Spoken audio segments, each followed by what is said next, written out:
Sud Radio Parlons Vrai chez Bourdin, 10h30, 12h30, Jean-Jacques Bourdin. Bonjour à toutes et à tous et merci d'être avec nous. Vous avez l'habitude maintenant, 2 heures d'émission, 10h30, midi et demi, Parlons Vrai chez Bourdin. Vous parlez vrai puisque vous intervenez 0826 300 300. Vos témoignages nous sont indispensables pour être au plus près du terrain, bien sûr, puisque vous vivez ce dont vous parlez. Donc n'hésitez pas à témoigner, 0826 300 300. De quoi allons-nous parler ce matin? Des fraudes à l'assurance maladie. 2 centres de santé en Île-de-France ont été déconventionnés. Les soins ne sont plus remboursés. Avec la désertification médicale, de nombreux centres de soins ouvrent. Les contrôles sont-ils suffisants? Nous allons en parler en tout début d'émission. Ensuite, nous parlerons de ce qui se passe en Allemagne. Le chancelier allemand Olaf Scholz ne livre pas pour l'instant de chars Léopard à l'Ukraine, contredisant sa ministre écologique des Affaires étrangères. Alors, nous essaierons de comprendre la position allemande. Hausse de la natalité en France. Baisse de la natalité en France. Pourquoi cette baisse? Baisse de la fécondité, rapport à la parentalité bien différent. En temps de crise, des couples font moins d'enfants. La France vieillit. Ce glissement démographique est-il inquiétant? Nous ouvrirons le débat entre 11h et midi sur l'antenne de Sud Radio. Et puis à midi, le PS toujours déchiré. Avec nous à 12h05, le maire de Rouen, adversaire d'Olivier Faure, qui a décliné les propositions d'Olivier Faure.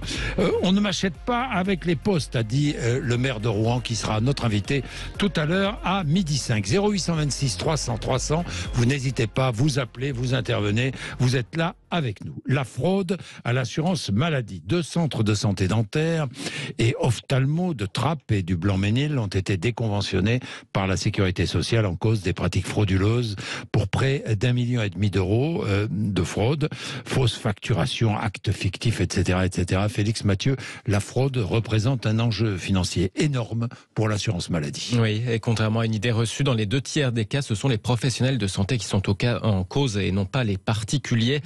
Dans le dernier bilan de l'assurance maladie en septembre dernier, 219 300 000 euros de fraude avaient pu être repérés et évités en 2021. Alors ce n'est évidemment que la partie émergée de l'iceberg. La CNAM espère monter à 500 millions par an de fraude évitée. Mais depuis 2012, en tout cas, l'assurance maladie a déjà réussi à éviter 2,2 milliards d'euros de préjudice. Alors dans le top 3 de 2021, par exemple, on a des infirmiers libéraux, 39 millions de préjudice, des pharmaciens, 19 millions, puis des fournisseurs, 16 millions. Les médecins généralistes, 6 millions, se retrouvent loin derrière en termes de montant. C'est moitié moins, par exemple, que les transporteurs, les ambulances, 14 millions. Les assurés, eux, ne représentent que 27% des fraudes. Depuis 2018, il n'y a plus d'excédent de carte vitale. Par exemple, l'assurance maladie a procédé à 300 000 fermetures de droits entre les rentrées 2021 et 2022. Bon, ça c'est ce que dit l'assurance maladie. Les chiffres sont révisés régulièrement. Ces centres de santé dentaire et ophtalmo représentent un enjeu nouveau dans la lutte contre la fraude. Oui, leur développement a été favorisé pour améliorer l'offre de soins, mais ils sont dans le collimateur de nombreux professionnels de la santé. L'Assemblée nationale a voté fin novembre pour un encadrement plus strict de ces structures. Certaines sont carrément présentées comme des machines à cash. L'assurance maladie se dit très mobilisée dans la surveillance de ces centres qui affichent des facturations jugées parfois atypiques. 88 centres de santé dentaire et 44 centres de santé ophtalmologique font actuellement l'objet de contrôles par les caisses d'assurance maladie. Thierry Maignan, bonjour. Bonjour, monsieur Bourdin. Merci d'être avec nous. Vous êtes sénateur libre de Seine-Saint-Denis. Thierry Maignan, vous vous êtes penché sur cette fraude, notamment dans votre département. Alors, ça fonctionne comment, la fraude, là, dans ces centres? Déjà, je voudrais vous dire toute ma satisfaction. Pour une fois, les services de l'État nous ont suivis. Oui. Et l'ARS et la CPAM ont fait diligence. Nous les avons alertés. Et pour la première fois, vous les nous avez avons une sanction ferme. Après avoir été saisis par des particuliers? Oui, alors ça se passe en plusieurs étapes. La première étape, on est satisfait de voir arriver dans un département où il y a pénurie de médecins, on est satisfait de voir arriver un centre avec des médecins. Centre de soins, on nous promet bons et merveilles. On nous dit, vous aurez en plus, vous voulez un gynéco, vous aurez un gynéco. Vous voulez 2 médecins traditionnels, vous les aurez. Et puis, on ne voit rien arriver. Alors, à peu près dans le mois qui a suivi la mise en place de ce centre ophtalmo, au Blanc-Ménil. Au Blanc-Ménil, donc 60 000 habitants quand même. Oui, donc 60 000 c'est quelque chose d'important. Ouais. On a commencé à avoir des remontées de patients qui nous disaient on veut pas que notre témoignage apparaisse, mais il y a des choses bizarres. Par exemple, dès qu'on entre dans ce laboratoire, on subit un test Covid. Obligatoire. Même si obligatoire et payant. Même si on a subi un test la veille, on nous dit c'est pas grave, il faut recommencer. Enfin payant, c'est la sécurité sociale qui paie. Bien sûr, oui, bien sûr. Et puis donc très vite, on a mis un petit journal dans le journal de la ville, un quinzobadaire, donc qui est très lu. On a mis un petit article en disant, en mettant en garde les habitants, en disant on a quelques doutes. Et là, on a eu un afflux de témoignages par écrit de gens qui nous disaient mais il y a des choses abracadabrantesques. C'est comme ça qu'on disait à l'époque. Oui. Une dame nous dit, mon mari m'a accompagné et on est sorti du laboratoire avec chacun une prescription d'opération de la cataracte des 2 yeux, mais pour mon mari aussi, comme si c'était contagieux, vous voyez, au passage. Ah oui, d'accord. C'est-à-dire que le mari était venu accompagner son épouse, c'est ça. Et tout à coup, on lui a trouvé quelque chose. C'est ça. Et la même chose que sa femme. Donc, le principe, il est simple. Vous ouvrez, et là, il y a des failles de la loi, monsieur le disait, il y a une faille. Ils utilisent une faille de la loi et ils surfent sur le manque de médecins, tout simplement. C'est-à-dire qu'on ouvre un laboratoire avec un médecin diplômé, que l'on ne revoit plus, on lui dit qu'il consulte à distance.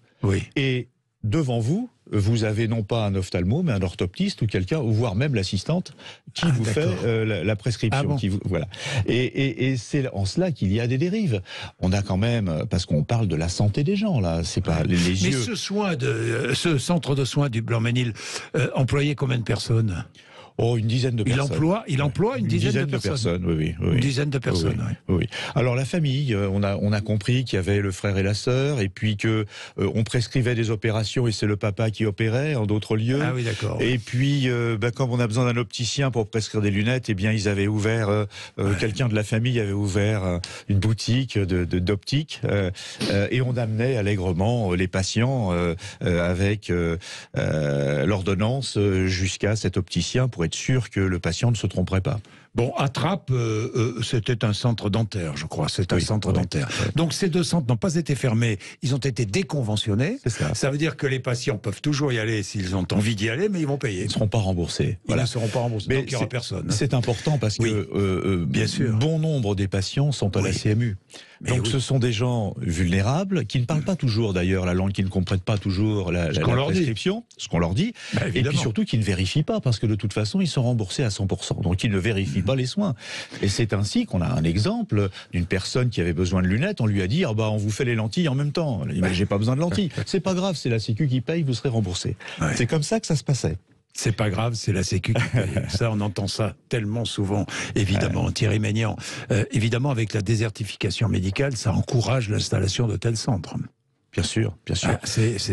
Et puis, les contrôles sont-ils suffisants? C'est la question que je pose. Est-ce que les contrôles sont suffisants? C'est un vrai sujet. Comment faire le tri entre le bon grain et l'ivraie? C'est très difficile. Encore une fois, on est tellement content de voir arriver des praticiens que... et puis le contrôle, c'est pas les élus qui peuvent faire le contrôle. Ce sont des gens, des professionnels de santé. C'est pour cela que le fait que... Alors, on a alerté l'Ordre des médecins immédiatement, on a alerté la CEPAM, on a alerté l'ARS. Je suis très heureux qu'ils aient pris une sanction ferme. Il n'y a pas d'agrément préalable de l'ARS, donné par l'ARS? Si, probablement. L'Agence régionale de santé. Probablement, mais sur des informations qui évoluent au fil du temps. Effectivement, il y a un médecin diplômé ophtalmo qui ouvre le centre. Oui. Mais il disparaît. Je vous dis ça parce qu'il y a une proposition de loi qui a été déposée par une députée, je crois que c'était à l'automne, qui estime qu'il faut encadrer, évidemment, plus strictement ces centres, l'installation de ces centres. Déjà la création de ces centres, et ensuite il faut contrôler efficacement ces pratiques. On a quand même une personne qui a perdu un œil. On a un monsieur qui nous disait, alors je ne sais pas qui l'a ausculté, mais on n'a pas diagnostiqué une tumeur derrière l'œil. Alors qu'un praticien nous a confirmé que un bon médecin diplômé ne peut pas passer à côté. Or, ce monsieur a failli perdre la vie. Il a perdu un œil, mais il a failli perdre la vie. Oui. C'est sérieux. Oui, bah évidemment. Comment est-ce que des médecins peuvent se prêter à de telles pratiques? Il y a plusieurs centres de soins en Seine-Saint-Denis. Oui, alors il y en a de plus en plus. Il y en a de plus en plus, oui, parce que il y a tellement de besoins bien sûr. La population. Alors après, moi, je ne suis pas à même de porter des appréciations sur ce qui se passe dans les villes voisines. Je sais que chez nous, au Blanc-Ménil, on a beaucoup de centres dentaires qui se sont créés. Alors pour l'instant, on n'a pas d'écho défavorable, mais on suit ça de près, vous imaginez bien. Oui. Et les ophtalmos, ça correspondait à la fermeture d'un cabinet d'ophtalmo, et il y avait nécessité. J'ai même eu la pression de certains médecins. Parce qu'on a regardé d'un peu près quand on a vu ces gens arriver, on était méfiants et des médecins nous ont dit comment vous pouvez résister à la tentation d'ouvrir ce centre. On a le docteur machin qui a fermé, l'ophtalmo, il faut bien qu'un médecin, qu'un praticien reprenne les dossiers des patients. Donc on a eu un peu de pression de la part du corps médical. Et évidemment, et je vois que l'assurance maladie a engagé des missions d'inspection. Je regardais les chiffres, 88 centres de santé dentaire et 46 centres de santé ophtalmo font actuellement l'objet de contrôle. Donc c'est important. C'est important parce que c'est vrai que ces centres se sont multipliés, les escrocs sont partout. C'est ça. Les escrocs. Mais alors, ils ne sont pas poursuivis ? Là, dans le cas du Blanc-Ménil, j'espère qu'ils est-ce qu'il y aura des poursuites judiciaires ou est-ce qu'il y aura est-ce que des patients ont déposé plainte ou pas? Alors, il y a une enquête en cours. Il y a une plainte en cours, ça c'est sûr, ça c'est certain. Mais les autorités aussi ont porté plainte, ont déposé une plainte. Et ce qu'il faut remarquer dans ce cas précis, c'est que pour la première fois, les sanctions sont fermes. Le déconventionnement, c'est quelque chose, c'est pas habituel. C'est la mort du centre. C'est une première. C'est la mort du centre. En plus, on les oblige à rembourser 160 000 € de remboursement indu, perçu de manière indue. Donc c'est la fin de ce centre. Donc pour une fois, on a des sanctions fermes, alors qu'ils soient arrivés 6 mois après le début de l'alerte. Mais c'était le temps nécessaire. Le rôle des élus, parce que les élus sont satisfaits de voir un centre de soins arriver dans leur commune. Le rôle des élus est aussi essentiel. Mais oui, mais ils ont aussi la nécessité de protéger leur population. Et donc à la moindre alerte, il faut faire remonter les informations. Donc on a un bon véhicule qui est notre journal municipal qui est beaucoup lu. Évidemment, ça a eu un impact très fort et très vite. Leur chiffre a baissé. J'étais pas très content. On a eu quelques pressions pour ne rien vous cacher, mais c'est pas grave, on est solide. La pression, c'est de la bière. Seine-Saint-Denis. C'est quoi quelle sorte de pression? Des pressions sous un mauvais prétexte. Ils ferment parce que on est beaucoup d'origine immigrée dans le cabinet, les médecins. Donc vous voyez, ils nous aiment pas. Faut pas céder à ça. Et puis la suite nous a donné raison. Donc au moins c'est clair. Merci Thierry Ménion, sénateur libre de Seine-Saint-Denis. La fraude à la sécurité sociale, l'assurance maladie essaie de veiller, mais c'est évident que c'est pas si facile que ça. Bien, merci. Nous allons parler de toute autre chose maintenant. D'ailleurs, vous voulez intervenir, vous avez un témoignage à apporter. Peut-être qu'il vous est arrivé d'aller dans un centre et de ne pas être accueilli comme vous le souhaitiez, d'être victime peut-être d'un début de fraude ou même d'une fraude. N'hésitez pas, 0826 300 300. Merci Thierry Ménion. Nous allons parler de toute autre chose maintenant avec Andreas Heisel. Juste après la pub, il est chercheur en politique économique à l'Institut Jacques Delors. Nous allons parler de la position allemande parce que les Allemands hésitent à livrer leurs chars Léopard à l'Ukraine. Le chancelier allemand Olaf Scholz ne livre pas de chars. Pour l'instant, il l'a répété, contredisant sa ministre écologiste des Affaires étrangères. Nous allons essayer de comprendre la position allemande. Il est 10h45, 11h moins le quart. Merci à toutes. Sud Radio Parlons Vrai chez Bourdin, 10h30, 12h30, Jean-Jacques Bourdin. Nous sommes là pour essayer de comprendre, pour savoir et comprendre les positions des uns et des autres. Nous sommes avec Andreas Heisel, qui est chercheur en politique économique à l'Institut Jacques Delors. Andreas Heisel, bonjour. Bonjour. Merci d'être avec nous. Nous allons essayer de comprendre la politique et la position allemande vis-à-vis de l'Ukraine et notamment les derniers développements concernant ces fameux chars Léopard. Alors, quelles sont les dernières informations? Eh bien, les dernières informations sont simples. Pour l'instant, le chancelier allemand Olaf Scholz ne livre pas de chars Léopard à l'Ukraine. La position va peut-être changer. Le chancelier allemand ne cède pas sous la pression. Est-ce qu'il ne cède pas pour l'instant sous la pression de la gauche de son parti, le SPD? Je pense qu'il y a des raisons assez variées pour cette décision pour l'instant. Je pense qu'il faut simplement regarder dans l'histoire de l'Allemagne, où on voit bien une réticence de s'engager très fortement dans des conflits, dans des guerres, oui. Depuis la Deuxième Guerre mondiale. Après, voilà, c'est quand même quelque chose propre au SPD, le parti du chancelier. Et je pense que en vue de cette décision de aussi prendre de Léopard, donc de chars de guerre de l'Allemagne, pour la guerre en Ukraine, on voit bien que les choses ont un peu bougé et au moins il semble que le gouvernement allemand n'est plus contre le fait que la Pologne va donner des chars Léopard qui sont produits en Allemagne pour l'Ukraine.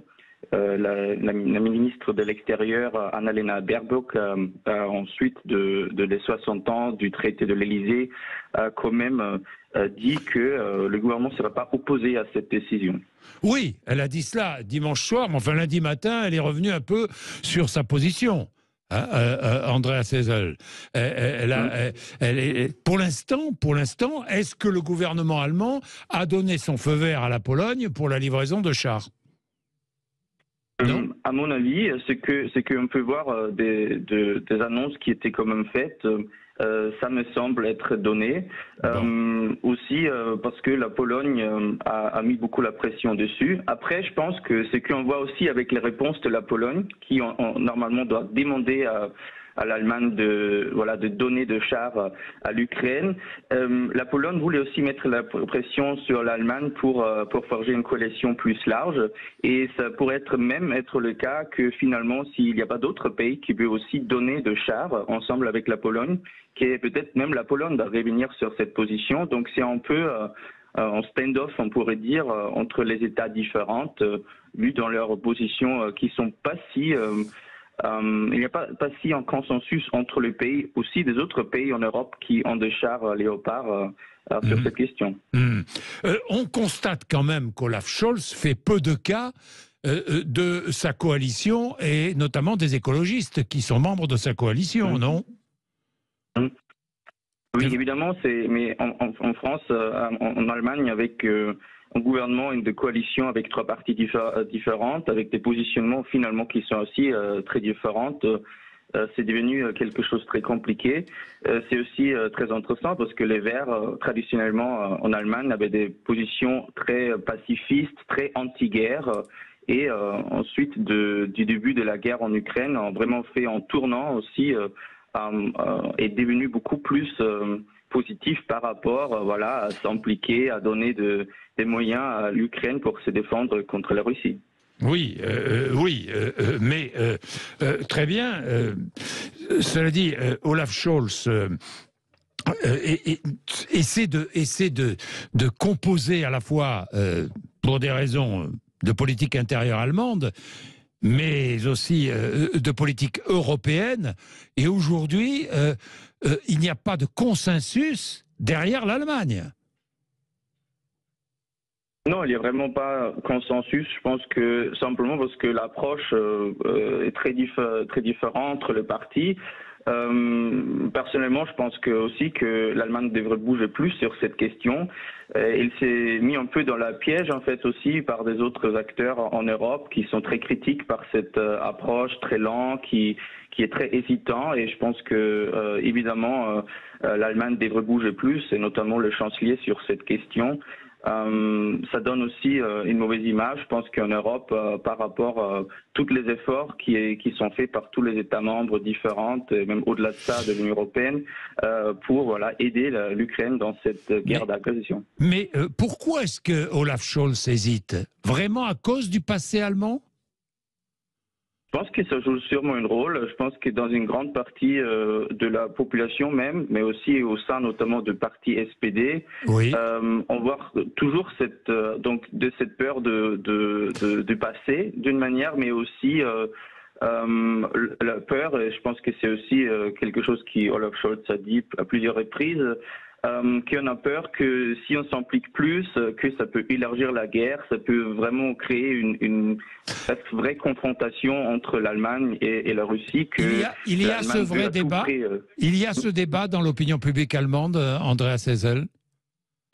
C'est intéressant, il y a des sondages par rapport à une implication plus importante de l'Allemagne dans la guerre, et il y a quand même une grande partie assez réticente à mettre plus de moyens, notamment militaires. Il y a quand même une tradition très importante depuis la Deuxième Guerre mondiale des idées anti-guerre. C'est très important. C'est aussi beaucoup enseigné à l'école. Et c'est intéressant parce que notamment quand on regarde les sondages, c'est notamment les plus jeunes, en fait, les personnes qui sont moins âgées, qui sont moins favorables que, par exemple, l'Allemagne va envoyer des chars ou va provisionner des chars à l'Ukraine. Oui, les plus jeunes sont plutôt opposés à l'envoi de chars. Exactement. Donc, selon les sondages les plus récents, c'est le cas. Les personnes les plus âgées sont en fait plus favorables. Mais ça montre aussi, je pense, que notamment en termes de formation, en termes d'éducation qu'on reçoit en Allemagne, c'est beaucoup focalisé sur une Allemagne anti-guerre, une Allemagne qui essaie de pas trop s'impliquer dans des conflits internationaux. Et aussi dans les passés, les derniers 20-30 ans, on a aussi vu ça. C'est quand même une tradition assez forte par rapport notamment aussi à la France qui était beaucoup plus active aussi les dernières années d'être impliquée dans des guerres ou dans des conflits internationaux. Merci beaucoup, Andreas Hessel. Merci beaucoup pour ces explications. L'Allemagne hésite pour l'instant. Olaf Scholz n'a pas pris de décision. Nous allons voir. Nous verrons aussi si la Pologne et d'autres pays européens passent outre et livrent des chars Léopard à l'Ukraine. Nous allons suivre évidemment tout cela de près dans les jours qui viennent. Entre 11h et midi, je vous conseille d'être avec nous, de rester avec nous. Nous allons parler de la baisse de la natalité en France. Pourquoi ? Baisse de la fécondité, rapport à une parentalité, un rapport différent à la parentalité. En temps de crise aussi, les couples font moins d'enfants. Pourquoi cette baisse de la natalité ? Quelles conséquences ? Évidemment, la France vieillit. Ce glissement démographique est-il inquiétant ? Débat entre 11h et midi, c'est absolument passionnant. Moi, j'adore ces questions démographiques. Vous allez pouvoir réagir, évidemment, 0826 300 300. Vous avez des solutions pour endiguer cette baisse de la natalité. Allez-y. Et les conséquences, notamment, tiens, sur la réforme des retraites, mais sur toutes les réformes sociales à venir. Il est 10h56. Vous êtes sur Sud Radio. Merci de rester avec nous. Sud Radio Parlons Vrai chez Bourdin, 10h30, 12h30, Jean-Jacques Bourdin. Il est 11h03, merci d'être avec nous. Nous allons parler de la baisse de la natalité. La baisse de la natalité, les derniers chiffres datent de la semaine dernière, chiffres de l'INSEE, chiffres de la démographie française, baisse de la natalité. Alors, pourquoi baisse de la fécondité, rapport à la parentalité bien différent, en temps de crise, les couples font moins d'enfants, enfin, etc., etc. La France vieillit, ce glissement démographique est-il inquiétant ? C'est le débat que nous ouvrons entre 11h et midi. Puis quelles conséquences ? Évidemment, nous avons nos invités. Et vous savez combien j'aime des débats avec des personnes qui connaissent les sujets pour lesquels ils sont invités. Donc ce matin, Laurent Toulmont est avec nous, démographe et directeur de recherche à l'INED. Bonjour. Merci d'être avec nous. Nous avons Johan Joussom, qui est secrétaire confédéral de la CSF, la Confédération syndicale des familles. Bonjour. Bonjour. Merci d'être avec nous. Et Pascal Delima, chef économiste CGI Consulting. Bonjour. Bonjour. Merci d'être avec nous tous les trois. Bien, nous allons regarder d'abord les chiffres. Vous m'arrêtez si je dis des bêtises. Laurent Toulmont, dernier chiffre de l'INSEE, paru la semaine dernière. Nous sommes en France 68 043 000 personnes, individus, plus de 68 millions d'habitants, donc 65 800 000 en métropole, 2 200 000 dans les départements et territoires d'outre-mer. Mais le taux de natalité n'a jamais été aussi bas depuis 1946. Solde démographique en 2022, plus 56 000. Taux de fécondité un enfant 80 par femme. C'était un enfant 84 en 2021. 723 000 bébés nés en 2022. Premier enfant à 31 ans, c'était à 29 ans et 4 mois il y a une vingtaine d'années. Que se passe-t-il? Eh bien, le taux de mortalité infantile augmente.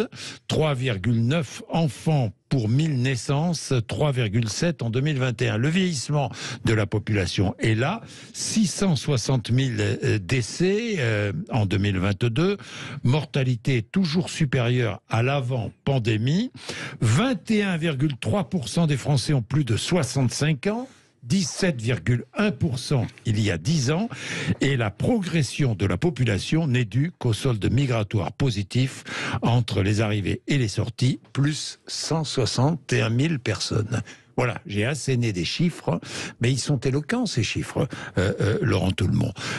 Notre population vieillit. Alors, effectivement, il y a beaucoup de chiffres, beaucoup d'informations dans tout ce que vous avez donné. Il y a juste une petite erreur. L'âge moyen à la naissance du premier enfant, c'est plutôt 29 ans. Et pas 29 ans, et non pas 31, d'accord. C'est tout rang confondu. Mais enfin, on s'approche de 30 ans pour le premier enfant. Donc, effectivement, les femmes et les hommes, les couples ont leurs enfants de plus en plus tard. Donc, ça, c'est quelque chose... C'est-à-dire que la naissance survient de plus en plus tard. Voilà, les couples... D'abord, ils profitent d'une période où ils vivent à deux, ils s'installent dans la vie, ils ont souvent soit des difficultés, soit ils ne souhaitent pas avoir un emploi permanent, stable tout de suite. Ils ont souvent des difficultés pour se loger. Ils profitent de la vie sans forcément se poser de questions de savoir s'ils veulent des enfants. Ça vient plus tard dans la vie des couples. Et donc, il y a un moment où les couples, et encore aujourd'hui l'immense majorité d'entre eux, décident d'arrêter la contraception pour avoir une grossesse dans le but d'avoir un enfant. Et ça arrive de plus en plus tard maintenant.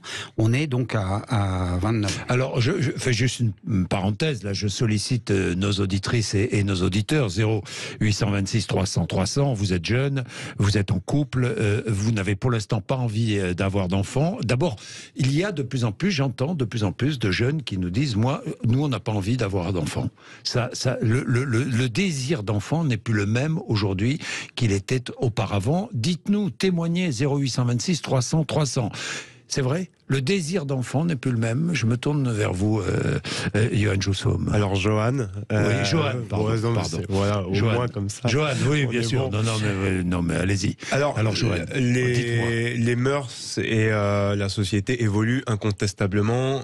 Et on pourrait dire d'une certaine façon que les institutions, que tout ce qu'il y a autour de l'enfant, les lois aussi évoluent sans doute moins vite, ce qui peut paraître un peu aussi peut-être décourageant pour certaines familles, mais on y reviendra. Il y a quand même une étude qui est important de rappeler, c'est que entre le désir d'enfant, entre le nombre d'enfants désirés et le nombre d'enfants, je ne sais pas comment on pourrait dire effectif, il y a un rapport de 2,4 d'enfants désirés pour 1,8. C'est-à-dire qu'aujourd'hui, concrètement, il y a des familles, il y a des qui renoncent à avoir des enfants pour des raisons qui sont, pour le coup, multifactorielles, au rang duquel on pourrait peut-être mettre d'abord le critère économique. Mais ce désir d'enfant, avec cette étude, on se rend compte qu'il est toujours là. Il ne baisse pas. Non, mais c'est important. Vous dites, le désir d'enfant ne baisse pas. Ce que disent les études, oui, le désir d'enfant. Voilà. Oui. Alors, je n'ai pas les études de 30 ans antérieures, mais effectivement, il est toujours assez fort, il est toujours au-dessus de 2. Et entre le désir et la réalité, il y a un delta qui est important aujourd'hui. Il y a une différence qui est importante. Exactement. Pour des raisons économiques. Alors avant tout, je pense que les raisons, elles sont multifactorielles. Il y a effectivement mais quand on parle des conditions économiques, on parle des conditions de logement, par exemple. Oui. Depuis 20-30 ans, l'immobilier a flambé avec une inflation. Là, pour le coup, il y avait de l'inflation sur ce domaine-là. Les familles, elles ont perdu en moyenne 9 mètres carrés sur leur habitat. Donc, c'est l'équivalent d'une chambre. Donc, c'était peut-être dans cette fameuse chambre qu'on pouvait accueillir l'enfant. Oui.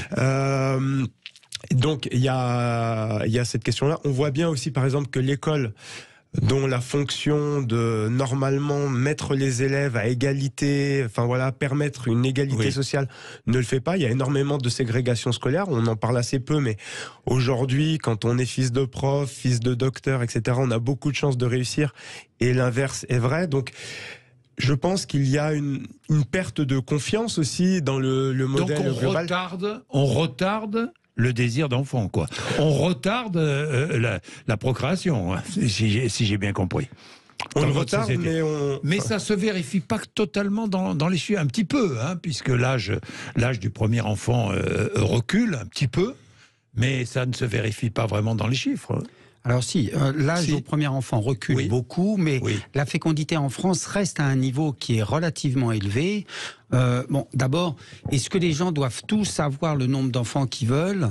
Les gens veulent aussi avoir ils veulent avoir une grande maison, ils veulent avoir beaucoup de voitures, une bonne carrière, il y a beaucoup de possibilités, et il y a un coût pour avoir des enfants, et notamment pour les femmes. Donc il y a l'idée que les gens devraient avoir absolument tous les enfants qui veulent, c'est pas forcément une idée. Enfin, il faut le justifier parce que les gens voudraient aussi avoir les carrières qu'ils veulent. Il y a des gens qui sont au chômage, qui cherchent un emploi. Il y a des gens qui voudraient avoir des meilleures conditions de logement. Bon, donc au total, la question c'est surtout de savoir si le nombre de naissances aujourd'hui pose un problème d'un point de vue politique ou de société. Et moi, j'aurais tendance à dire qu'on est encore aujourd'hui à des niveaux où il n'y a pas d'inquiétude spécifique à avoir, alors que chez nos voisins d'Europe du Sud et encore plus dans certains pays d'Asie, la fécondité est très basse et ça la Chine, remet en par exemple. cause, voilà, en Chine, mais aussi à Taïwan, en Corée, dans beaucoup de pays d'Asie, mais même en Italie ou en Espagne où le niveau de fécondité est bas, il y a vraiment une inquiétude sur les adaptations de la société à un niveau de fécondité très basse avec une diminution très importante des enfants puis de la population active. En France, on n'est pas dans cette perspective aujourd'hui. On n'est pas dans cette perspective, ça veut dire que la fécondité en France est quand même à un très bon niveau toujours. Alors elle a quand même baissé depuis 5 ans. Elle a baissé, c'est pour ça qu'on est là aujourd'hui. C'est pour ça qu'on est là pour s'interroger pourquoi, pour se demander pourquoi elle a baissé. Peut-être, je parlais de raisons économiques, mais il n'y a pas que des raisons économiques. Hein. On est bien d'accord, Pascal Dalima. Non, bien sûr qu'il n'y a pas que des raisons économiques, heureusement, hein, sur un facteur naissance, il n'y a pas que des facteurs économiques. Il y a aussi, quand vous parliez de la jeunesse tout à l'heure, de nouvelles valeurs qui sont portées par cette jeunesse. On le voit très bien dans les entreprises.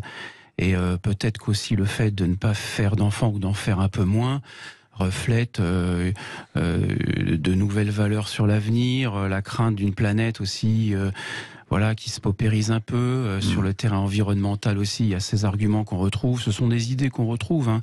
Et puis aussi un monde peu secure, etc., qui ne laisse pas forcément tellement de confiance pour avoir des enfants. Deuxièmement, il y a aussi, alors c'est vrai qu'on a un taux de fécondité qui a baissé, qu'on a eu les années 2000 qui ont été bonnes et puis qui a baissé, mais qui reste néanmoins pas mauvais par rapport à nos voisins, où là pour le coup on est meilleur. Et donc ça m'amène au terrain économique où il y a des conséquences qu'on connaît bien, qui sont des conséquences sur la consommation en particulier, sur l'immobilier, parce qu'il y a la double causalité. Hein. Le facteur immobilier fait qu'on fait peu d'enfants, mais comme on fait peu d'enfants, il y a aussi l'immobilier qui empathie également. Il y a quelques arguments comme ça qu'on retrouve sur le terrain un peu humain et puis sur le terrain économique. Et puis il y a tous les sujets plus macroéconomiques sur les problèmes liés au financement des retraites aussi, puisque ça nous amène à peu d'actifs rapportés aux inactifs, les conséquences. etc. On va parler des conséquences économiques aussi. Il y a 3 groupes de questions, mais il faut un petit peu les ordonnancer. Je comprends. On parlera des conséquences et peut-être des solutions pour encourager la fécondité. Mais regardons les faits pour l'instant, restons aux faits et faisons le constat. On cherche les raisons de cette baisse, même si elle est encore bonne, mais on cherche les raisons. Alors, je ne sais pas moi, qu'est-ce qu'il y a comme autre raison? Il y a des raisons sociales, on en a parlé, des raisons économiques. Est-ce qu'il y a d'autres raisons aussi. Sur les raisons sociales, il me semble très très très important de parler de la condition homme-femme aujourd'hui. On est dans une situation, bien qu'elle s'améliore très très très légèrement, c'est beaucoup trop lent. Aujourd'hui, quand on regarde les études des travaux domestiques à la maison, on est sur peut-être 2 heures pour les hommes contre 3h45 pour les femmes sur une journée. Donc aujourd'hui, on voit bien que le poids, en fait, d'avoir un enfant, de tout ce qui est lié, on va dire, à la gestion du quotidien, ça repose beaucoup sur les femmes. C'est quelque chose, je pense, d'assez démotivant dans une société aussi où il y a un réel désir, je pense profond, une envie d'aller vers une égalité réelle, hein, pas seulement une égalité théorique. Donc là-dessus, il y a un point. Par exemple, sur les lois, alors certes, il y a des micro-évolutions. Hein, le congé paternité est passé de 3 jours obligatoires à 7 jours et 28 jours si la convention collective le permet. Mais c'est trop peu. C'est trop peu pour un père de se lier à son enfant. Enfin, voilà, des questions comme ça, notamment sur le rapport homme-femme qui viennent sans doute un peu inconsciemment jouer sur la fécondité. Autre aspect important, c'est Bourdieu parlerait d'habitus, mais on est d'habitus culturel. On n'est plus aujourd'hui, vous l'avez très bien dit d'ailleurs, obligé d'être dans un schéma de fécondité. On peut avoir d'autres choix de vie, d'autres choix de carrière, on peut faire autrement. Et ça, de plus en plus, les femmes font d'autres choix pour elles.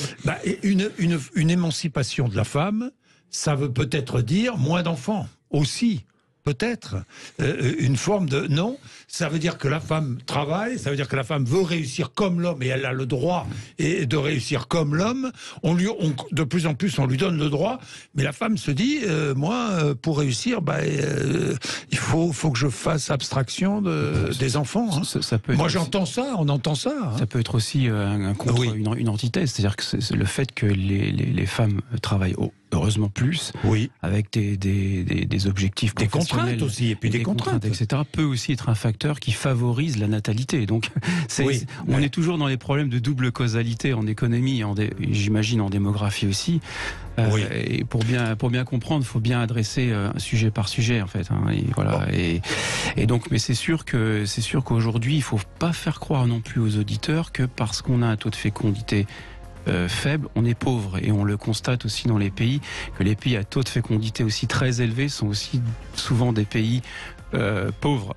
Et les pays du Nord qui ont très longtemps eu une démographie plutôt stagnante, avec des taux de fécondité plus faibles, sont des pays riches. Et faut-il rappeler que le PIB par habitant, si vous avez le dénominateur qui baisse, forcément le PIB par habitant aussi augmente. Bien, enfin, il est 11h. C'est tout ça qui... Il est 11h18, une petite pause, ensuite nous reprenons. Je vais donner la parole à Laurent Toulmont sur toujours, on fait le constat, puis les causes et puis les solutions. Hein, et les solutions, il y en a, évidemment. 11h18, à tout de suite. Sud Radio Parlons Vrai chez Bourdin, 10h30, 12h30, Jean-Jacques Bourdin. Bien, important d'avoir des enfants. Il est important d'avoir des enfants. Tiens, Pascal Delima, vous disiez pendant la pub, oui, il faut avoir des enfants, c'est important dans la vie. Oui, puis en plus ça relativise beaucoup de choses sur le terrain individuel, c'est-à-dire que ça vous oblige à prendre en compte l'autre aussi dans la société, et d'avoir des enfants, ça permet de se projeter. Et puis la jeunesse, c'est quoi si c'est une nouvelle... Parce qu'il y a tellement de... Moi, j'entends des couples jeunes qui ont peur d'avoir des enfants, qui ont peur de l'avenir, qui ont peur que ces enfants... ne soient pas bien accueillis, qui ont peur de rencontrer des difficultés dès la petite enfance. L'accueil en crèche, par exemple, Laurent Toulmont. Alors, les jeunes, ils peuvent avoir beaucoup de raisons de ne pas faire d'enfants. Oui. Je disais tout à l'heure qu'ils voulaient profiter de la vie à deux sans s'encombrer du fait d'avoir des parents. Il y a aussi des raisons, effectivement, qui sont données sur la crainte de l'avenir, les difficultés des ressources, le fait qu'on serait trop nombreux sur la Terre. Mais très vite, il y a des aléas de la vie. D'abord, il faut être deux pour décider ou non d'avoir des enfants. Donc, les gens peuvent changer d'avis et il y a beaucoup de gens qui changent d'avis. C'est-à-dire qu'en France, pardon, je vous coupe juste une petite parenthèse, on se marie beaucoup. Les mariages sont en augmentation. Alors, en France, il y a 60% des enfants qui naissent de parents non mariés. Ah, et maintenant, si on prend 60%. Si on prend les premiers-nés, on est plutôt à 70%. Oui. Donc, il n'y a pas du tout besoin de se marier pour avoir des enfants. Faire des enfants. Par contre, il y a encore très peu aujourd'hui d'enfants qui naissent de parents qui ne vivent pas ensemble. Et même qui ne sont pas conçus par des parents qui vivent ensemble. Donc, c'est vraiment le schéma qui est général et qui est même plus fréquent qu'il y a une trentaine d'années. C'est l'enfant du couple. C'est on vit d'abord en couple sans se poser la question de savoir si on veut des enfants. Et c'est plus tard qu'on se demande si on va avoir des enfants. Et la réponse, en général, c'est oui, mais pas tout de suite.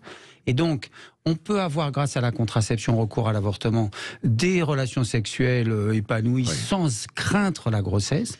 Et il y a un moment où il faut passer le cap. Il faut se dire maintenant, on arrête la contraception et on veut avoir un enfant. Et là, les questions de vie familiale, vie professionnelle, ça a été évoqué tout à l'heure. Le fait que faire des enfants, ça veut dire faire des sacrifices. Et effectivement, beaucoup plus souvent pour les mères que pour les pères. Et en termes professionnels, c'est souvent des sacrifices difficiles. Donc là, il y a vraiment un ajustement à prévoir. Et dans les sociétés qui sont moins inégalitaires, disons dans les pays d'Europe de l'Ouest ou du Nord, et c'est le cas aussi en France, les couples égalitaires ont autant d'enfants, si ce n'est plus, que les couples inégalitaires. Donc c'est-à-dire un couple égalitaire, c'est quand les femmes savent que si elles ont des enfants, c'est terminé, leur carrière est foutue, il va falloir qu'elles restent à la maison pour s'occuper des enfants. Le risque, c'est que les femmes choisissent. Donc certaines vont choisir de faire des enfants, d'autres vont choisir de travailler, mais du coup, il va y avoir privilégier la carrière. L'un ou l'autre, mais pas les deux. Alors qu'en France, on est plutôt dans l'idée qu'il faut privilégier les deux. Et ça veut dire, pour éviter que les femmes fassent la double journée, effectivement, que les hommes participent aux travaux d'éducation et d'élevage des enfants. Donc il y a vraiment un enjeu important là pour faire basculer les couples dans la décision d'avoir des enfants et notamment d'avoir le deuxième ou éventuellement d'avoir un troisième. Cette question de la garde des jeunes enfants qui permet aux mères de revenir au travail, de la participation des mères à l'activité domestique, sont vraiment des éléments qui vont inciter les couples à avoir donc un premier, mais aussi un deuxième et éventuellement un troisième. Oui, le rapport à la parentalité est différent. On en a parlé. C'est marginal, mais je suis frappé. Je regardais une enquête sur... C'est marginal, vous parliez de contraception. Bon, quand on parle contraception, on parle contraception féminine. Mais il existe aussi de la contraception masculine, la vasectomie par exemple, qui, je regardais une enquête, qui est au Canada, un homme sur trois, ça concerne un homme sur trois. Et en France, il y a une progression considérable. C'est-à-dire que j'ai vu beaucoup de témoignages d'hommes qui disent « Moi, j'ai eu un enfant. Maintenant, on ne veut plus d'enfants. Terminé, je n'en ferai plus. » Et contraception définitive. Il y a donc une tendance quand même. Il y a une tendance, non? Est-ce que le fait d'avoir des enfants, c'est toujours à la mode, si je puis dire, hein? Est-ce qu'il y a toujours cette volonté d'avoir des enfants, et plusieurs enfants? Alors, en France, j'aurais tendance à dire oui, il y a encore une pression très forte. C'est une pression sociale? Si vous rencontrez un couple les gens sont ensemble depuis 5 ou 10 ans, ils n'ont pas d'enfants, on va se demander est-ce qu'il y a un problème médical, est-ce qu'il y a une question de mésentente? C'est difficile pression sociale pour des couples de dire qu'ils ne veulent pas d'enfants. Alors sinon, sur la vasectomie, on peut dire qu'en France, il y a très très peu d'hommes qui se font stériliser, sachant que la vasectomie c'est une opération très simple. En plus, on peut congeler du sperme si par hasard on a des remords. On peut après avoir quand même des enfants même si on a été stérilisé. Donc la situation française, c'est plutôt que justement les hommes sont peu impliqués dans ces questions. Disons, la grossesse, ça reste encore aujourd'hui en France une affaire de femmes. Et donc, si on veut que la fécondité reste à un niveau élevé, ça a été dit, mais je crois que c'est vraiment important, il faut que les hommes soient plus impliqués dans la question de savoir si on veut des enfants. Et une fois qu'on a des enfants, comment on s'en occupe?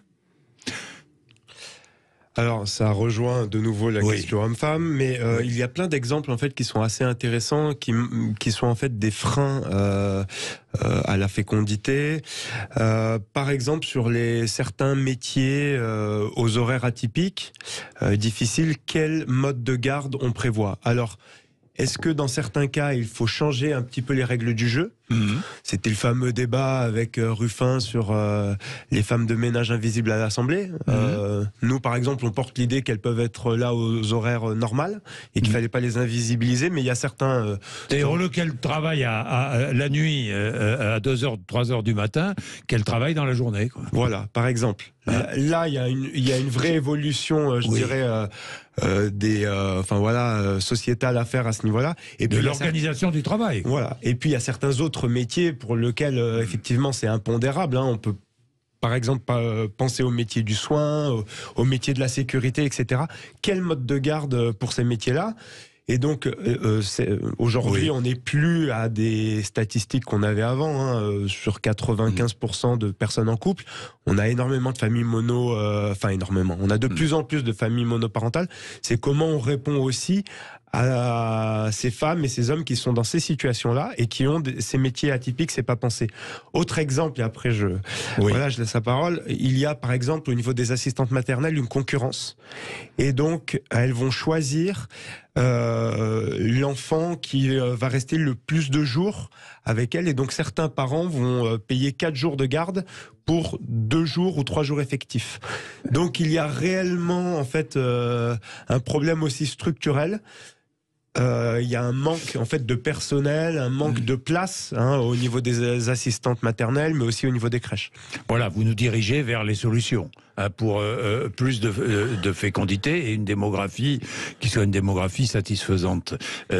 Sur le terrain économique, Pascal Delima. Oui. Alors la conséquence quand même, c'est le vieillissement, c'est la réforme des retraites, par exemple, de moins en moins d'actifs. De moins en moins d'actifs, la réforme des retraites, tout à fait, le marché du travail aussi, avec moins de ressources humaines, moins de salariés, donc moins de croissance, donc moins de recettes, donc moins de possibilités de marge de manœuvre pour l'État sur les dépenses, etc., etc. Donc il y a un chaînon effectivement économique. Comment pallier ces conséquences? Comment pallier ces manques? C'est un petit peu comme l'emploi des seniors. Je dirais d'une certaine façon, on a les mêmes sujets et je rejoins tout à fait ce qui vient d'être dit et qui est très très juste. Et j'aime bien cette orientation métier, marché du travail. C'est-à-dire que l'une des solutions, c'est qu'effectivement, le marché du travail soit en adéquation avec la démographie, avec les caractéristiques de la jeunesse, et puis aussi les caractéristiques des plus seniors, bien évidemment. Mais là, c'est le sujet de la jeunesse et de la natalité et de la jeunesse à venir à 10, 20, 30 ans. Donc, c'est que justement, la solution est sur le marché du travail parce que c'est un facteur de renouvellement. C'est un facteur d'innovation très très fort et c'est un facteur qui va permettre de propulser un nouveau cycle économique. On sait qu'on a fini un premier cycle économique d'une 50aine d'années, qui est un cycle économique d'offres, et que là on essaie de faire autre chose avec l'environnement, les technologies, et cette jeunesse-là est importante. Et les solutions, pour moi, ce sont les métiers de demain, en adéquation avec toutes les problématiques très concrètes et très justes qui viennent d'être décrites. Et donc je pense que la solution est vraiment là. Bien, nous nous dirigeons vers les solutions. Quelles solutions pour... Il y en a plein, les solutions. Encourager les migrations contrôlées aussi. Oui, politique familiale, etc. Politique familiale, quelle politique familiale? Bien, nous allons voir cela après la pub, il est 11h30. Sud Radio Parlons Vrai chez Bourdin, 10h30, 12h30, Jean-Jacques Bourdin. Bien, il est 11h33, la démographie française. Comment encourager la fécondité en France? C'est la question que nous nous posons maintenant. Alors, 0826 300 300, vous pouvez intervenir. Claude, par exemple. Bonjour Claude. Oui, bonjour Jean-Jacques Bourdin et merci Sud Radio de prendre mon appel. Allez-y Claude. Oui, voilà, j'avais un petit problème avec le téléphone, j'espère que ça marche. Non, ça marche bien. Moi, je voulais dire, la politique familiale qui a été mise en place après la guerre, elle a compris des aides financières d'une certaine manière universelles. Alors je pense aux quotients familiales et je pense aux allocations familiales diverses. Oui. On en a fait petit à petit des outils de redistribution. En plafonnant le quotient familial, par exemple, on a fait une incitation qui en fait demeure pour les gens qui payent pas peu ou pas d'impôts en fait, et on a supprimé l'incitation pour les gens qui contribuent en payant des impôts. Je pense qu'il faut revenir un peu sur tout ça. Et je voudrais pour bien me faire comprendre, hein, Jean-Jacques Bourdin. Allez-y. Allez-y, Claude. Allez, on a été coupé. Oui, Claude disait il faut supprimer le plafonnement du quotient familial. Puisque le quotient familial, ça consiste à payer moins d'impôts quand on a des enfants. Oui. Donc c'est dans la Constitution, à la capacité contributive des gens, on compte les enfants comme des dépenses. Mais c'est pas le cas dans tous les pays, et les gens qui payent pas d'impôts sur le revenu ne bénéficient pas du tout du quotient familial. Oui. Donc le quotient familial, c'est plutôt une diminution d'impôts pour les personnes qui ont les revenus les plus élevés. Oui. Donc c'est pas du tout une question universelle. Alors les allocations familiales universelles, ça c'est une autre question.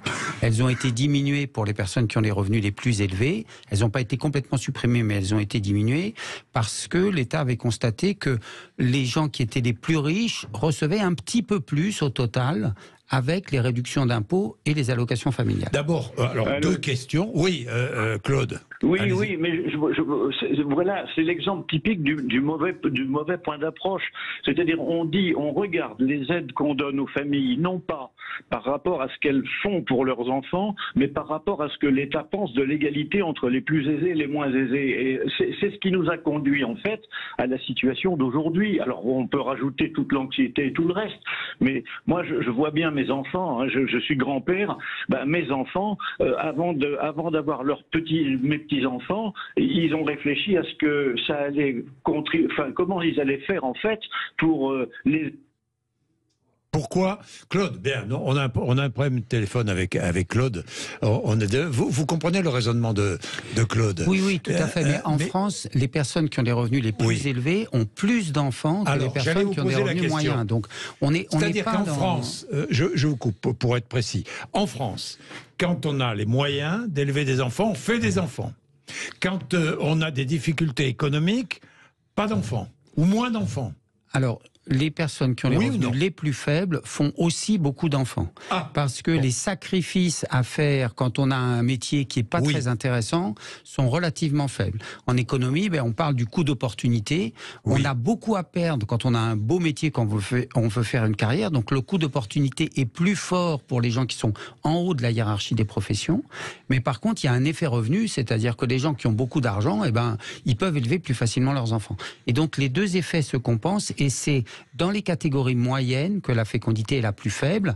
Alors, est-ce que c'est parce que les gens ont d'autres aspirations, ou bien qu'ils veulent, par exemple, que leurs enfants fassent des belles carrières, et donc ils ont peur qu'ayant trop d'enfants, les enfants auront une moins bonne éducation? C'est difficile de le savoir, mais disons qu'en France, on est dans une situation où il y a quand même moins de différences de fécondité entre les milieux sociaux que dans d'autres pays. Ça, c'est très intéressant. Il y a quand même une relative homogénéité des comportements de fécondité. Est-ce qu'aujourd'hui, un temps, on a dit, on peut aborder tous les sujets ici, j'ai vraiment aucun problème, on a dit que les populations venues et immigrées faisaient plus d'enfants, mais ça baisse. Je crois que le rapport est en train de baisser. Alors, c'est un peu compliqué. Il y a trois choses. Premièrement, les immigrés ont plus d'enfants que les personnes qui sont nées en France. Deuxièmement, on surestime la différence parce qu'il y a beaucoup d'immigrés qui ont une fécondité faible avant d'arriver en France, et puis quand ils arrivent en France, ils sont dans des meilleures conditions de santé économique, et donc ils rattrapent d'une certaine façon les enfants qu'ils n'ont pas eu avant de venir. Et ensuite, il y a une très grande hétérogénéité dans la population immigrée. Il y a des immigrés qui sont très diplômés. Aujourd'hui, les immigrés en moyenne sont plus diplômés que la population née en France. Et les immigrés diplômés, c'est très intéressant. Les immigrés en moyenne sont plus diplômés. Voilà, les immigrés diplômés font peu d'enfants, et les immigrés peu diplômés font plus d'enfants. Il y a une très grande hétérogénéité. Alors, il y a aussi des différences selon les pays d'origine, il n'y a pas un paquet, disons, des immigrés, mais globalement, là aussi, par rapport à d'autres pays, la différence de fécondité entre les immigrés et les autres pays, et les gens qui sont nés en France, est plutôt plus faible, et il y a beaucoup de mélange entre les personnes qui sont nées à l'étranger et les personnes qui sont nées en France, et donc il y a beaucoup de gens qui sont enfants ou petits-enfants de par exemple, un ou deux grands-parents immigrés, mais aussi un ou deux ou trois grands-parents qui sont nés en France. Donc il y a un mélange des populations qui s'est fait depuis de longues dates en France et qui continue à se faire. Donc je crois qu'il ne faut pas opposer d'un côté les populations immigrées. Les populations immigrées, elles ont vocation à se fondre dans la masse. C'est ça qui se passe. Alors, c'est très intéressant, ça, effectivement. Et oui, là, c'est très intéressant. Très intéressant, et on a une supputation, une hypothèse possible économique aussi. On le voit dans certaines études, notamment pour les catégories moyennes qui font moins d'enfants, qui sont comme par hasard les catégories davantage frappées par le chômage, et notamment le chômage technologique. Vous savez que l'automatisation a créé beaucoup de précarité sur le marché du travail et aussi du chômage. Et je suis très, très surpris de faire ce lien qu'il faut vérifier effectivement scientifiquement avec des méthodes de causalité, etc. Mais il y a déjà certaines études qui penchent là-dessus, et je pense qu'il peut y avoir un lien entre l'arrivée de l'automatisation. C'est ce que dit très bien aussi Jérémy Rifkin. Il fait ce lien entre l'arrivée de l'automatisation sur les fonctions support des entreprises, en particulier exercées par les classes moyennes, qui font par ailleurs aujourd'hui moins d'enfants. Je pense qu'on a un facteur causal qui peut aussi nous permettre d'arriver à trouver des solutions pour justement que les métiers soient enrichis et que les populations puissent se projeter, notamment les classes moyennes, se projeter à 20 ans, à 30 ans, parce que faire des enfants, c'est aussi se projeter sur le long terme, chose que les classes moyennes et que les catégories moyennes aujourd'hui ne parviennent pas à faire. Alors comment faire pour relancer la fécondité ? Enfin, la relancer, elle n'est pas si basse que ça, on l'a bien dit, mais néanmoins, il va falloir que... D'abord, il faut donner envie, il faut faire rêver. Donner envie. Faire rêver, donner envie, c'est ce qui monte la passion, il n'y en a plus du tout. Et je pense que les enfants, l'individualisme a gagné du terrain. Bien sûr. Bien sûr. L'égoïsme, une forme d'égoïsme. Plus de sens du collectif, si je puis dire, ou moins. Enfin, moi, je calcule pas avant de faire un des enfants. Enfin, c'est ces trucs absolument. Ce qu'il faut, c'est cette vision. On est capable de se projeter à 20-30 ans. Oui. Alors économiquement, c'est pas possible. Comme aujourd'hui, il y a de la précarité, comme etc. Alors comment faire ? On se remet à calculer et puis on se dit bon, mais c'est un échec finalement d'un projet qui est un des plus beaux projets, quoi. Effectivement, je pense que la vision d'avenir est importante. Le monde de demain qui trouvera les solutions, qu'on accompagnera, j'espère, bien sûr, pour plus de justice sociale, pour plus d'égalité, pour bien sûr plus d'écologie, a besoin de, besoin d'enfants. Il y a un besoin d'enfants, bien sûr, et puis et il faut bien ça va paraître peut-être très populiste, mais il y a besoin de maîtres et maîtresses dans les écoles, de soignants dans les hôpitaux. Il y a besoin de. C'est pas du tout populiste. C'est pas populiste, mais il y a besoin mais comment donner envie ? Comment donner envie aux jeunes ? Voilà. D'avoir des enfants. Parce qu'aujourd'hui, Laurent Toulmont, comment donner envie aux jeunes d'avoir des enfants ? J'ai envie de prendre votre question à contre-pied. D'une part, il va y avoir un vieillissement de la population, il va y avoir une augmentation très importante du nombre de personnes âgées. Mais il est déjà là, c'est plutôt bien, oui, mais ça va s'accentuer dans les décennies qui viennent, dans les 20 ans qui viennent, parce que les vieux, ils meurent plus tard qu'avant, et ça, c'est très bien. En plus, il y a eu une augmentation des naissances au milieu des années 1940, après la Deuxième Guerre mondiale, et du coup, il y a une vague du baby-boom qui arrive maintenant aux âges de 75 ans et plus, donc il va y avoir plus de personnes âgées qui vont avoir des besoins, et la natalité d'aujourd'hui n'a rien à voir là-dedans, parce que les bébés qui naissent aujourd'hui, ils seront actifs dans 20-25 ans, ils prendront leur retraite dans 65 ans peut-être. Donc aujourd'hui, il y a un vieillissement qui n'a rien à voir avec la fécondité. Ensuite, pourquoi est-ce qu'il faut que la fécondité augmente ? C'est pas évident. Les gens, ils font ce qu'ils veulent en France, et c'est très bien. Les pays où on oblige les gens à faire des enfants, où on empêche les gens de faire des enfants, c'est pas des pays où il faut y bon vivre. Mais vous n'êtes pas tous d'accord là, Mais par contre, je voudrais terminer quand même sur la politique familiale. Il y a en France une politique familiale qui reste solide.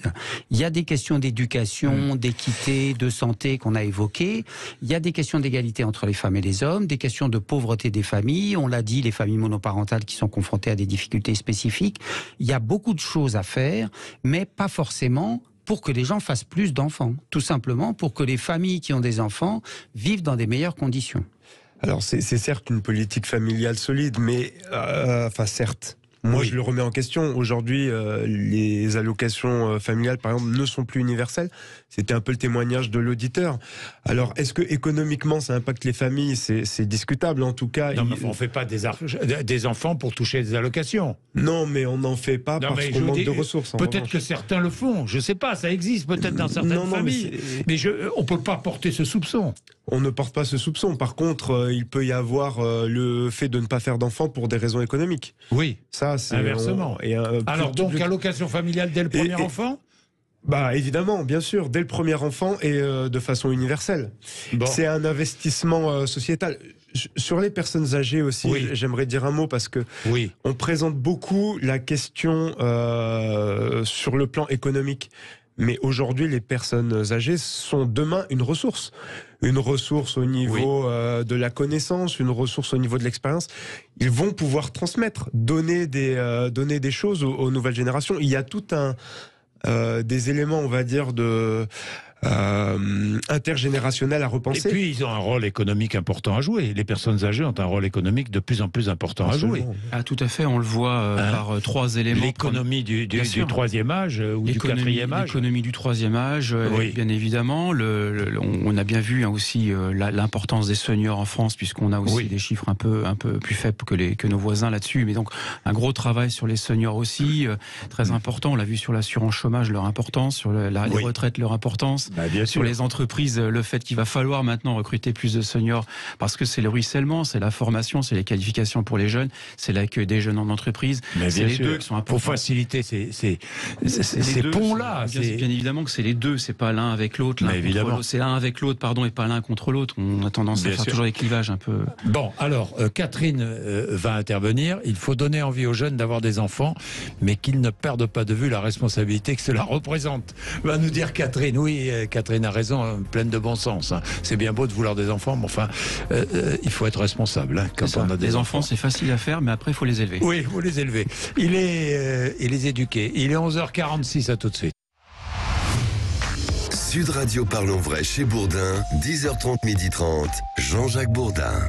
Il est 11h49, allez-y, vous réagissez. Tiens, Catherine, donc, est là. Bonjour Catherine. Bonjour Monsieur Bourdin. Bonjour Catherine. À vos invités. Alors, qu'est-ce que vous dites? J'ai pris l'émission en cours, alors je ne sais pas qui sont les personnes qui vous accompagnent durant l'émission. Alors, je vais vous dire qui est là. Laurent Toulmont est démographe, directeur de recherche à l'INED, l'Institut National de la Démographie, des études démographiques. Bon. Et Johan Joussomme, lui, est secrétaire confédéral de la Confédération syndicale des familles, il représente les familles, et Pascal Delima est économiste. Bon, merci. Alors allez-y Catherine.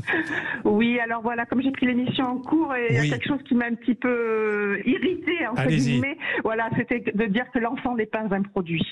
Oui. Et vraiment que c'est un acte pour moi le plus responsable qui soit. Et de faire un enfant, c'est faire en conscience. Oui. Parce qu'il y a malheureusement, même si les parents se pensent aimants, ou beaucoup de parents sont dysfonctionnels ou pensent bien faire. Et cela a des dommages sur le long terme. Voilà. Comment encourager la natalité, Catherine ? Alors écoutez, comment encourager la natalité? Moi je crois surtout que c'est une question aussi d'accompagner effectivement plus de crèches, plus de lieux d'accueil, à des horaires plus amples. Parce que maintenant, le travail, on peut travailler très tôt, comme toujours, comme travailler très tard, comme travailler de nuit. Et malheureusement aussi, ce que je vois, c'est que les crèches municipales, ce service a été plus ou moins vendu à des crèches privées. Alors vous dites Catherine, si j'ai bien compris, vous dites qu'il faut adapter l'environnement à la fois social, professionnel, aux enfants. Complètement, oui. Pour aux enfants et aux familles et aux femmes, parce que et aux papas aussi, parce que c'est un frein véritablement. Oui. Laurent Toulmont. Oui, peut-être pour rebondir sur ce que dit Catherine, c'est vrai qu'en France, on a une éducation obligatoire à partir de 3 ans. Avec des horaires dans la journée l'école commence tôt le matin, elle finit tard l'après-midi par rapport à beaucoup d'autres pays européens où l'école s'arrête à la fin de la matinée ou au début de l'après-midi. Donc ça facilite pour les deux parents le fait de revenir au travail après 3 ans. Et c'est vrai qu'il y a une demande importante des parents de pouvoir revenir au travail, non pas 3 ans après la naissance de l'enfant, mais plus tôt, avec un système éducatif qui est à la fois gratuit et de bonne qualité en France. Maintenant, on parlait d'aménagements globaux. Effectivement, il peut y avoir des politiques d'aménagement, et notamment pour les populations urbaines, les aménagements de biens publics dans les villes, qui font que la ville n'est pas hostile aux enfants, que les enfants peuvent sortir de chez eux pour aller sur le trottoir sans risquer de se faire écraser, dans un jardin sans avoir de problème de sécurité. Tout ça, ça s'organise, et nos voisins d'Europe du Nord, depuis maintenant 30 30 ou 40 ans, ont mis un accent fort mais leur sur cet aspect. démographie ne progresse pas. Enfin, du moins, la natalité ne progresse pas. Si, la fécondité est haute en France, elle est aussi haute dans les pays du Nord par rapport aux pays d'Europe de l'Est et du Sud qui ont, eux, un niveau de fécondité que beaucoup de démographes ou d'économistes considèrent comme inquiétant. Parce que, avec une fécondité basse, il y a des perspectives sombres pour un pays. Mais en France, on n'est pas du tout dans cette situation. Alors, avec une fécondité basse, certains disent qu'il faut encourager l'immigration contrôlée. Ce qu'a fait l'Allemagne à une époque. Ce qu'a fait l'Allemagne à une époque. Oui, enfin l'immigration, de toute façon, ça augmente la satisfaction de la population. Il y a beaucoup de personnes qui sont nées en France et qui vont à l'étranger pour travailler ailleurs, faire une carrière dans d'autres pays. Oui. Il y a symétriquement des personnes qui viennent en France pour y faire carrière. Alors il se trouve qu'il y a un effet un peu paradoxal, c'est que les politiques mises en place de fermeture des frontières limitent la circulation des immigrants et notamment empêchent les personnes qui sont immigrantes en France de quitter le pays, parce que si elles quittent le pays, elles ont peur de ne pas pouvoir revenir. Et ça, on le voit dans beaucoup de pays. Quand les pays ont fermé les frontières, ce qui s'est d'abord passé, c'est que les immigrants ont arrêté de quitter les pays et de circuler. Donc il y a une organisation générale à penser sur les migrations. Bon, il y a quand même des gens qui meurent dans la Méditerranée, c'est pas vraiment très satisfaisant. Donc il y a vraiment des politiques à avoir, mais qui doivent se faire à l'échelle des continents. Mais il ne faut pas voir, à mon avis, l'immigration comme la solution aux problèmes démographiques. Et puis une politique familiale, quelle politique familiale faut-il mettre en place ? Vous travaillez sur quoi, Johan Joussoum ? Alors on a parlé de l'universalité, oui. On ne va pas y revenir, mais un des points qu'on voulait aussi aborder, c'est le fameux congé parental, aujourd'hui en France, qui est très mal rémunéré.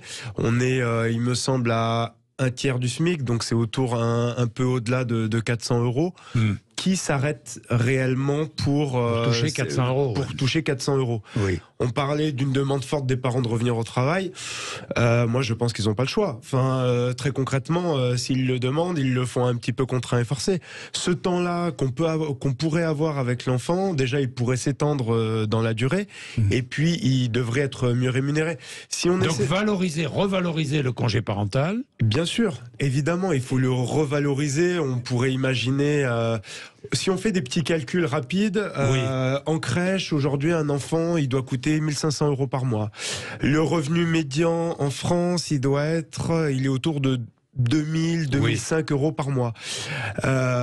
Donc, finalement, quand on met son enfant à la crèche, alors c'est un coût pour la famille, hein, qui varie en fonction du quotient familial, mais il y a un coût sociétal qui est quand même important.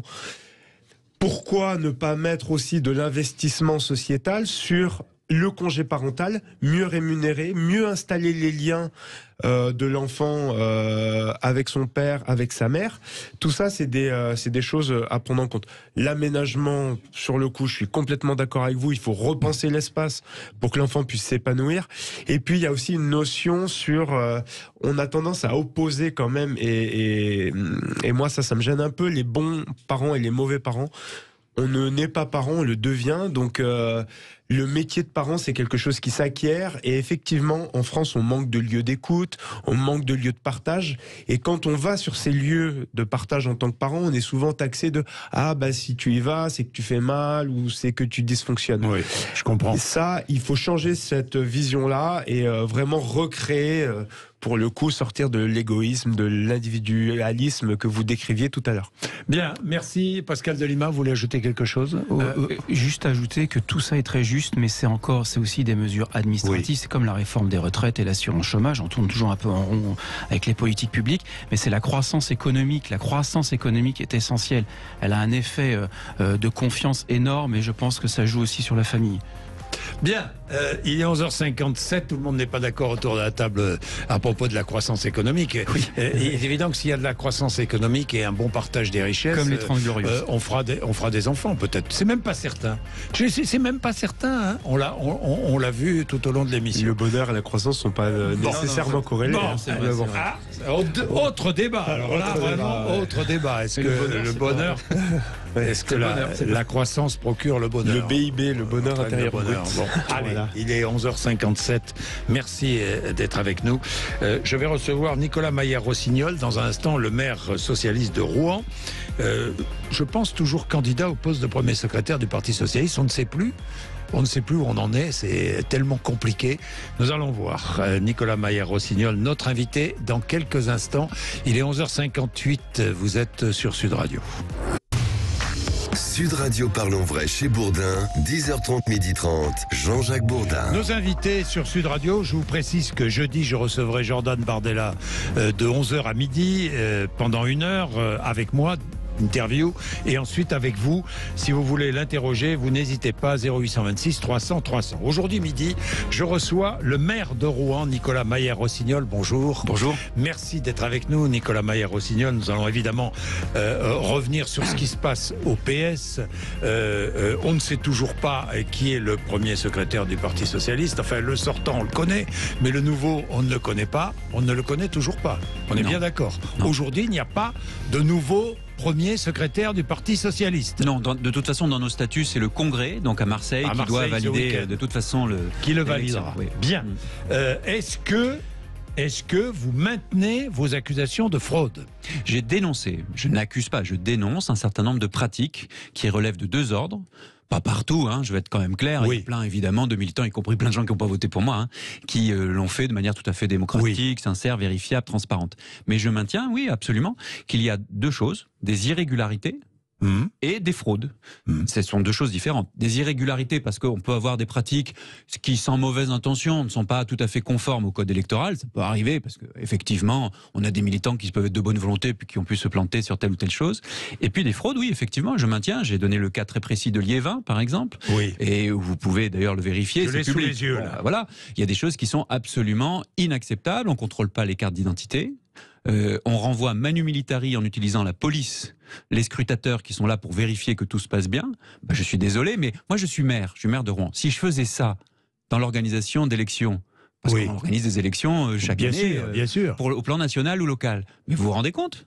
Mais ce serait très grave. Donc voilà, tout simplement, comme citoyen, je dis les choses et il se trouve, je n'accuse personne parce que ça peut être des pratiques qui existaient depuis longtemps, mais il se trouve que cela altère la sincérité d'un scrutin et moi je ne demande rien d'autre que la démocratie et la transparence.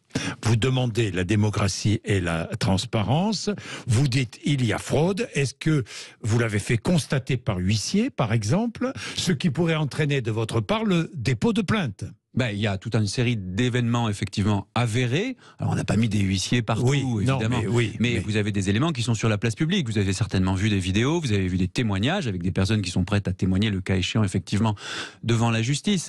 Maintenant, c'est toujours la même chose. Vous déposerez plainte ou pas? C'est toujours la même chose dans ces cas-là. Moi, ce que je dis, c'est personne ne peut s'auto-proclamer. Et donc, ce qui est important, c'est que le scrutin soit fait de manière transparente. Vous savez, moi, j'ai perdu des élections à très peu de voix. En 2015, c'était contre Hervé Morin à 0,2%. J'ai, dès le soir même, salué la victoire d'Hervé Morin, parce que le résultat était incontestable. Là, ce qui est terrible, c'est que pour à peine 24 000 votants, on a un parti qui est quand même le parti de Jean Jaurès, un grand parti politique qui a vocation à exercer de grandes responsabilités, qui n'est pas fichu, et c'est la responsabilité de la direction sortante, je suis désolé de le dire, mais c'est la réalité, qui n'est pas fichu d'organiser une élection de façon que le résultat soit clair dans les heures qui suivent la clôture du scrutin. Ça, ce n'est pas normal. Ensuite, évidemment, la suite logique, c'est d'essayer de trouver une solution politique. Je vais y venir, on y viendra après. On viendra à la suite après. Mais je voudrais regarder l'état de votre parti aujourd'hui. Ce matin, en venant, j'ai un chauffeur de taxi que je croise tous les matins qui me dit les socialistes ne sont pas sérieux. Voilà son commentaire. Les socialistes ne sont pas sérieux. Vous donnez une image pour un parti qui a détenu le pouvoir, qui a été au pouvoir.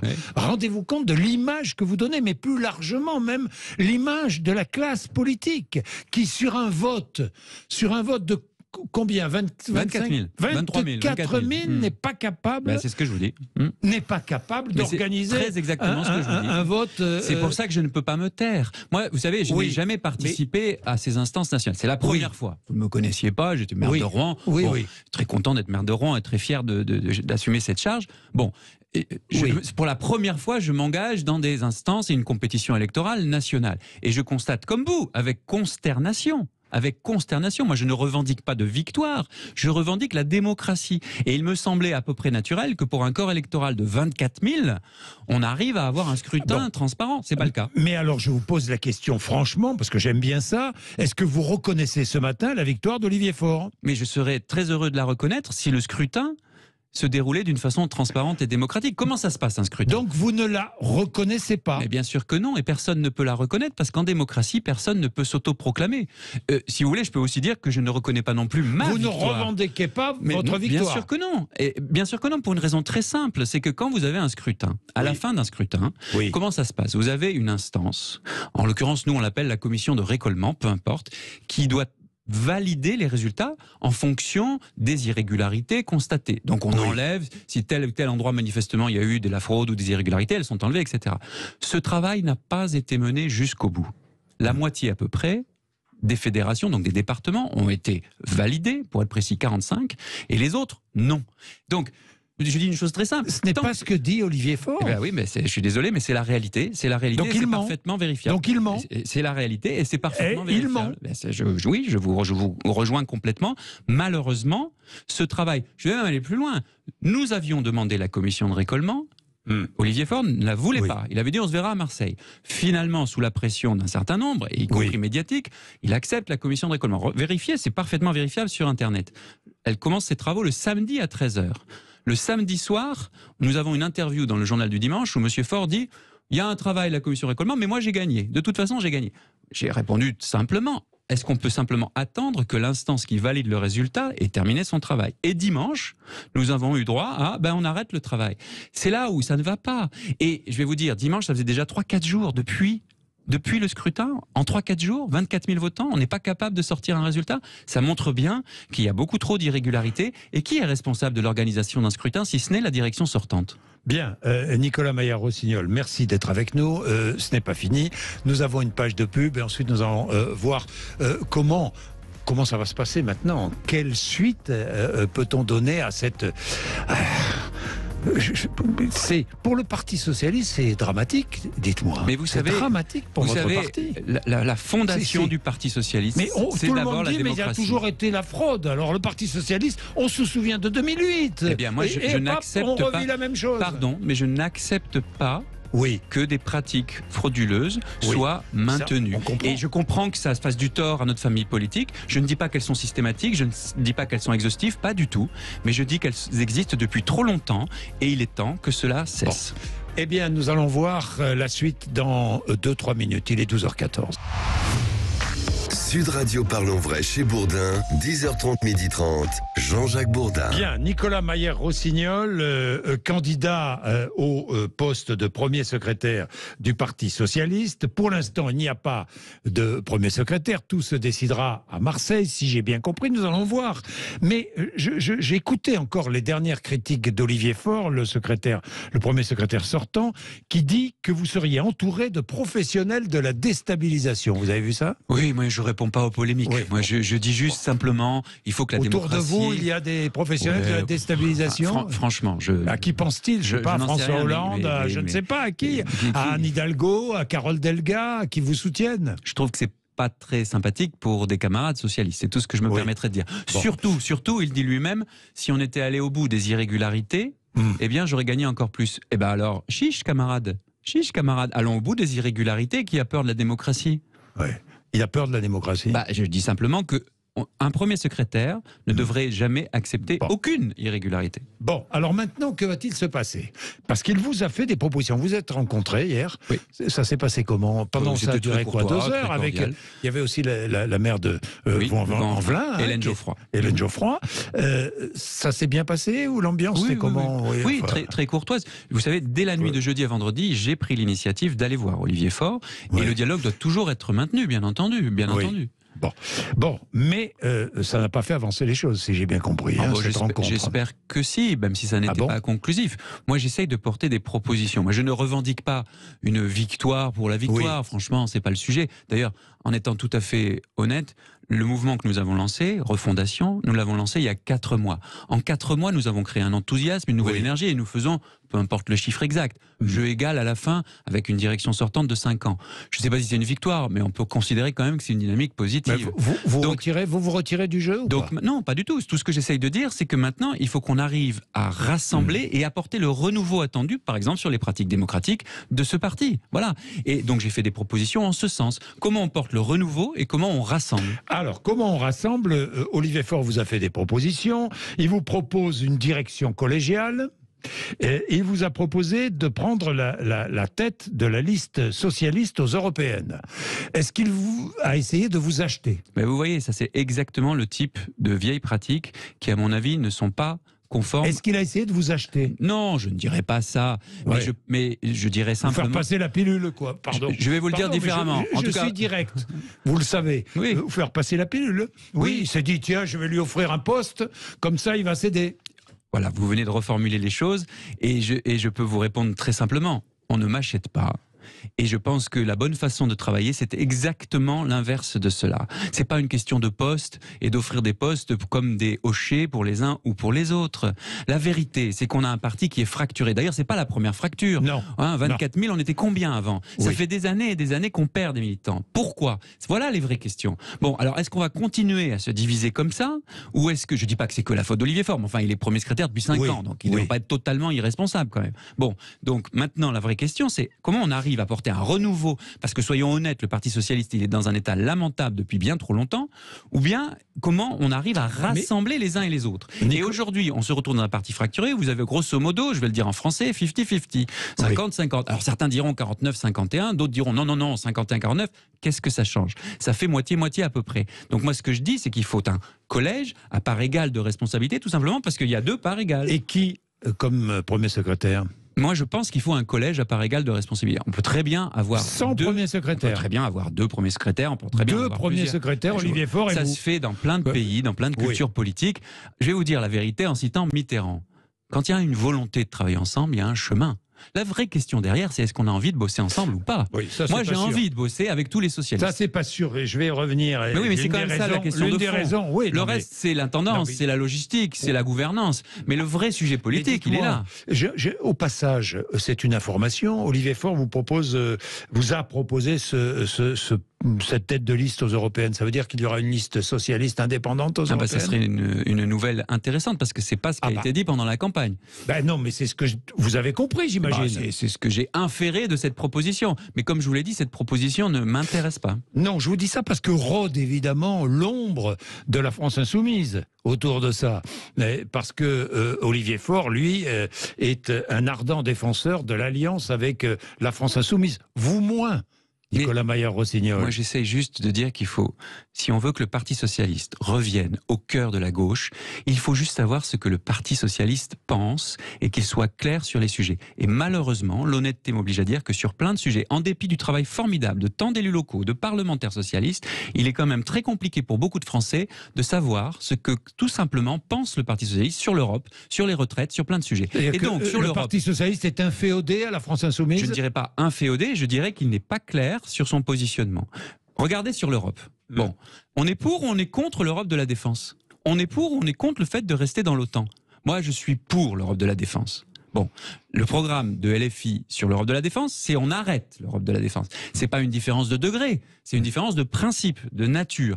Quand on a une différence comme ça, il s'agit de respecter les positions des uns et des autres, mais il s'agit de dire clairement la nôtre. Marine Tondelier, pour les Verts, ne dit pas autre chose. Fabien Roussel, pour le Parti communiste, dit la NUP, c'est pas l'alpha et l'oméga, je le cite, du rassemblement de la gauche. Je ne dis pas autre chose. Allié, oui. Aligné, non. Allié oui, aligné non, avec la France insoumise. Bien, Marseille, qu'est-ce qui va se passer ? Ce congrès va entériner la victoire d'Olivier Faure. Ce que je souhaite surtout, c'est que Marseille soit pas la fin de l'histoire, mais le début d'un nouveau chapitre. Oui, mais... Depuis le départ, moi je porte le renouveau, une modernisation. Parce qu'il y a tant et tant de socialistes, vous savez, il y a plus de socialistes à l'extérieur du Parti socialiste. Vous voulez une direction collégiale. Par exemple, le maire de Marseille, par exemple, oui. Il y a plus de socialistes à l'extérieur de notre parti qu'à l'intérieur. Oui. Donc, est-ce qu'on veut se rassembler ou pas? Je pense que si on veut rassembler la gauche, il faudrait peut-être commencer par rassembler les socialistes. Sinon, on ne va pas être très crédible pour rassembler la gauche. Hein. Donc, si on veut rassembler les socialistes, il faut une direction socialiste et une orientation politique qui permettent ce rassemblement. Si au contraire, on reste dans l'illégitimité ou une forme d'ostracisme, on a trop souvent entendu dire « partez, on ne veut plus vous voir ». Et que se passera-t-il? Moi, je dis « venez, revenez ». Mais si on reste dans l'ostracisme, comme vous dites, est-ce que vous quitterez le PS? Est-ce que vous créerez un nouveau parti? Est-ce que, je ne sais pas, sur les cendres du PS, mais un nouveau parti socialiste? Je suis socialiste, je resterai socialiste. Et vous laisserez Olivier Faure aller devenir le lieutenant de Jean-Luc Mélenchon? Tout ce que je peux vous dire, c'est que j'essaie d'être positif et constructif. Je fais des propositions pour qu'on rassemble tout le monde. Je ne perds pas espoir que d'ici Marseille, parce qu'il vaudrait mieux que ce soit avant, on arrive à trouver un accord qui respecte tout le monde. Il faut vous avez rendez-vous avec Olivier Faure là? On s'est vu hier, j'espère qu'on pourra se reparler aujourd'hui. Vous avez un nouveau rendez-vous prévu? Pas encore, mais j'espère qu'on pourra en avoir rapidement. Vous demandez un nouveau rendez-vous? Mais je suis évidemment disponible pour toute discussion à n'importe quelle heure. Mais je vous l'ai dit, j'ai pris moi-même l'initiative dès la nuit, il était 2h du matin, entre jeudi et vendredi, pour initier ce dialogue. Donc je continuerai évidemment ce dialogue. On n'a pas d'adversaire à gauche. On peut être compétiteur sans être adversaire. On n'a pas d'adversaire à gauche. Bon, nos adversaires, c'est la droite et l'extrême droite. Quand même, rappelons les choses. Bon, maintenant, il faut quand même prendre en compte le fait qu'il y a aujourd'hui une fracture. Et donc, il faut absolument rassembler sans humilier personne, ni d'ailleurs les partisans d'Olivier Faure, ni ceux qui ont soutenu ma candidature. Il faut que tout le monde puisse se rassembler. C'est ce que je porte avec des propositions concrètes. J'espère qu'elles seront entendues. Bien. Donc rendez-vous à Marseille, peut-être avant. Peut-être avant, ce serait mieux. Nicolas Maillard-Rossignol, merci d'être venu nous voir et d'avoir accepté de répondre franchement à mes questions directes. Avec plaisir. Merci, il est 12h26. C'est l'heure de retrouver André Berkoff.